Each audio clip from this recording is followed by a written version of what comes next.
Bonsoir chers amis, nous voilà dans une paracha tout à fait particulière, paracha de Vayetze.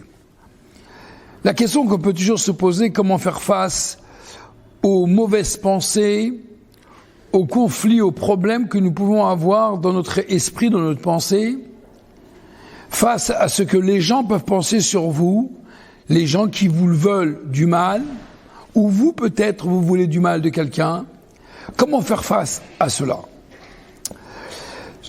Ce Shabbat, parachat de Vayetze, nous savons l'histoire. Yaakov, la semaine dernière, a été contraint de s'enfuir de ses parents, car comme vous le savez, son frère Esav voulait le tuer après suite que Yaakov a pris les brachot de Yitzhak. Et Esav, il s'est juré. Après la disparition de son père, je ferai la peau de Yaakov. Alors à ce moment-là, Rivka, elle appelle son fils, elle lui dit, écoute, vite, cours, va habiter chez mon frère Lavan. Lavan, il va à Haran. Il sort de Beersheva pour aller à Haran. La Kabbalah nous explique que Beersheva symbolise l'harmonie, la Kedusha, la sainteté, symbolise l'endroit parfait pour un homme. Haran symbolise la colère, le dérangement, les conflits, les défis. Et finalement, c'est un peu comme une âme qui se trouve à Beersheva, en haut, et elle descend dans un monde qui n'a pas l'air d'être si beau que ça. Mais c'est un défi que tout homme doit faire dans ce monde. C'est un peu l'image de cette paracha, Beersheva, Haran, qui est valable pour nous tous ici. Alors à ce moment-là, évidemment, Yaakov reste là-bas 22 années, il va construire une famille, et là il va se retrouver un problème. Il a une préférence envers Rachel, mais comme Lavan est un roublard, est un malin, un rusé, alors il va plutôt donner Léa à la place de Rachel. Et Rachel sait très bien comment il est son père, et elle dit à Yaakov. Alors ils se sont donné entre guillemets un signe mutuel, afin de savoir que voilà, lorsque je vais rentrer dans la choupa, eh bien qu'on sache qui est sous la choupa, de manière que, voilà, tu sais que c'est moi. Il s'avère que Léa, elle arrive dans la choupa et Rachel donne des signes à Léa. Le signe, c'était Chana, qui sont les initiales de Chala, Nida et Adlaka. Alors, à ce moment-là, il est intéressant de voir que, après cela, Léa, elle s'installe chez Yaakov, elle a des enfants, Reuven, Shimon, Lévi. Et à un moment, Reuven, il revient du champ avec des doudaïm, des jasmins. Et il paraît que c'est une forme de sgoula, appropriée pour avoir des enfants. Rachel s'approche à Léa, lui demandant à Reuven de lui demander, donne-moi un peu des doudaïm. Et Léa lui dit quoi? Non seulement que tu veux prendre mon mari, mais en plus tu veux prendre cela également. Rachel ne répond pas, elle laisse faire. Ce qui est bizarre, c'est la réaction de comment Léa, elle peut faire une chose comme ça. Mais c'est pas ça réellement la question, c'est que Rachel, elle répond pas. Elle dit pas la vérité. Elle peut pas lui dire, tu sais, normalement c'est moi qui aurais dû être ici, mais j'ai pas voulu te vexer. Mais en vérité, Rachel n'a rien raconté à sa sœur Léa. Elle lui a donné uniquement des signes. C'est une chose, quand on rentre dans la choupa, voilà, il y a un signe qu'il faut savoir. Mais en vérité, elle lui a pas raconté l'histoire réelle. À un moment, Yaakov construit une famille entière. Quand est-ce qu'il va revenir chez sa famille? C'est lorsqu'il y a Rachel était stérile. Et à un moment, elle va avoir un enfant qui s'appelle Yosef. C'est à ce moment-là qu'il dit, Yaakov Lavan Shalechini, envoie-moi, je veux partir dans la maison de mon père. Pourquoi à ce moment-là, Yaakov veut retourner, évidemment, chez sa famille, mais en vérité, Esav veut toujours le tuer? C'est quoi qui donne le signe à Yaakov que là maintenant c'est bon, il peut y aller? En vérité, la réponse à cette question, elle est dans la naissance de Yosef. Car, on le sait très bien, Esav, c'est synonyme de 400. Esav, quand il vient avec 400 soldats. La Torah considère que le chiffre 400 est un chiffre Aïn Ra. C'est le chiffre numérique de Aïn Ra, un mauvais œil. 400. On le voit dans la Torah, le chiffre 400 n'a pas tellement bonne presse.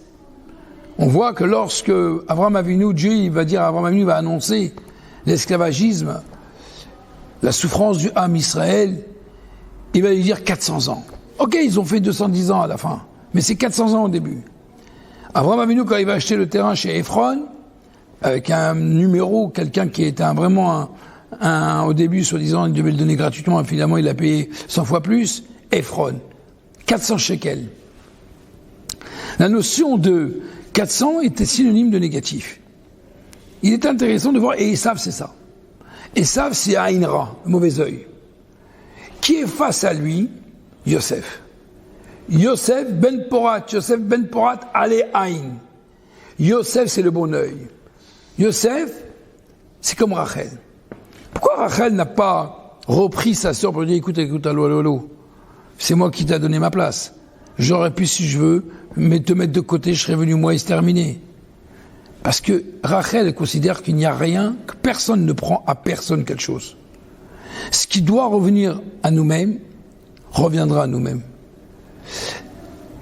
Le problème dans le monde dans lequel nous vivons, c'est que nous ne supportons pas que l'autre a plus que soi-même. On ne supporte pas que même s'il a, mais il faut toujours qu'il ait un peu moins que moi, que je sente que je sois mieux. Alors, et la Torah nous montre ici qu'en vérité, la sinatrinam, la haine gratuite, ce n'est pas de la méchanceté. Les Juifs faisaient beaucoup de gmilut chassadim, faisaient beaucoup de bien. Mais je te donne, pas de problème, mais je dois toujours sentir que quand je te donne, que je te donne pas que toi t'es plus que moi. Rachel et Yosef sont l'inverse de tout cela. Yosef, pourquoi est spécifiquement Yosef? Il est écrit dans le Midrash que les Juifs, à un moment, ils diront à Esav, pourquoi tu détestes ton frère? Yaakov, c'est ton frère. Le même père, la même mère. Esav est un Juif. Pourquoi tu nous détestes? Pourquoi tu détestes? Qu'est-ce qu'on t'a fait? Alors, Esav lui dit, mais qu'est-ce que vous parlez, vous? Vous avez fait mieux, vous? Vous avez pris votre frère. Vous l'avez vendu. Vous l'avez jeté. Vous l'avez expulsé. Il est allé en Égypte. Vous l'avez séparé de son père. Comment? Et vous voulez me donner des leçons? Alors, ils n'ont pas su quoi répondre, les Juifs. Il y en a un seul qui sait répondre. Ça, c'est qui? C'est Yosef. Yosef, quand il a reçu ses frères, il ne s'est pas vengé. Yosef, il aurait pu vraiment se régaler, entre guillemets. Il n'a pas rendu le mal contre le mal. Ça, c'est Akadosh Baruch Hu qui fait les choses. Si eux, ils ont fait du mal, Dieu s'occupe de leur cas. Mais moi, je dois faire du bien. Donc, en d'autres termes, ce qui est intéressant ici, pourquoi Jacob il a trouvé le moment opportun, il a dit, maintenant, il faut que je quitte Lavan, parce que Yosef, il est venu. Pourquoi? Parce que la Torah, elle dit, dans les prophètes, que Yosef est comparé au feu, à Ava. Esav, à la paille. Yaakov, l'amour. Eh bien, finalement, quand il y a le feu face à la paille, ça crame la paille. Esav, c'est la paille. Là, Yaakov a trouvé la force de pouvoir maintenant retourner chez son père. Pour dire, ça y est, maintenant, j'ai quelqu'un qui, en réalité, ne fait pas du tout attention à ce qu'il a plus, celui-là moins. Tout cela, pourquoi? Parce que Esav a considéré que les brachot devaient être à lui. Yaakov, il les a reçus. C'est Dieu qui a décidé ainsi, et c'est Yitzhak qui a lui-même béni et confirmé la bénédiction qu'il lui a donnée. Donc, en d'autres termes, Yosef, il dit, tu peux faire ce que tu veux. Moi, je sais très bien que je ne vais pas te faire du mal. Mais moi, je sais très bien que je n'aurai pas quelque chose qui ne doit pas me revenir. C'est la raison pour laquelle, en vérité, Yosef, il a amené une autre dimension comme Rachel, qui est surtout, tu me prends rien, moi. Ce qui doit me revenir, me reviendra. Et c'est ça, en vérité, le message de ce Shabbat, si on réfléchit bien. Quand est-ce que le mauvais œil il vient sur la personne? C'est quand la personne y croit réellement. Quand la personne prend importance à la chose. Une mauvaise pensée, c'est quand vraiment il y pense, il y croit réellement. Mais quand quelqu'un il est au-dessus, et qui sait que c'est Dieu qui dirige le monde et les pas de ce monde, alors Ben Porat, Joseph Ben Porat, Ale Haïn. Et c'est ça en vérité le message, qui est finalement que Yaakov, il a pu revenir grâce à la notion de Yosef.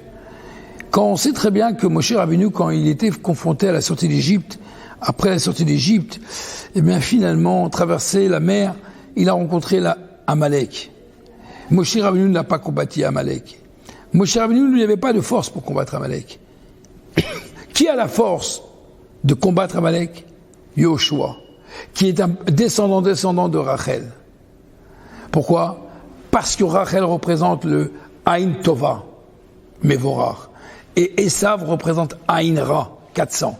Le mal contre le bien, alors à part tant qu'il n'y avait pas Yosef, le combat ne pouvait pas se faire. Donc quand quelqu'un, au contraire, il est quelqu'un plutôt qu'il donne, il recevra plus en donnant qu'en regardant les choses ainsi. En étant petit d'esprit, on grandit pas. Mais quand on est large, on reçoit beaucoup plus. On est béni. Et c'est ça en vérité le message de cette paracha, les amis. C'est que face à tous les défis qu'on a dans ce monde, nous devons savoir être comme Rachel, comme Yosef, qui est finalement ce qui doit venir à nous, restera à nous. Ce qui n'est pas à nous ne restera pas à nous. Et c'est ça notre message de ce Shabbat. C'est que Yaakov, il a trouvé le moment absolu, qui est le cas de Yosef Hatzadik. Que Dieu fasse qu'on sorte on est sorti de Beersheba pour aller à Harana, mais qu'après cela, Yaakov, il est sorti beaucoup plus grand, puisqu'il est sorti avec une famille entière, et c'est de là que le peuple juif est né. Ça veut dire que nous, le peuple juif, on a traversé toute l'histoire dans un endroit qui est de la colère de Dieu, pour après retourner en Eretz Israël. Merci beaucoup. Shavua Tov.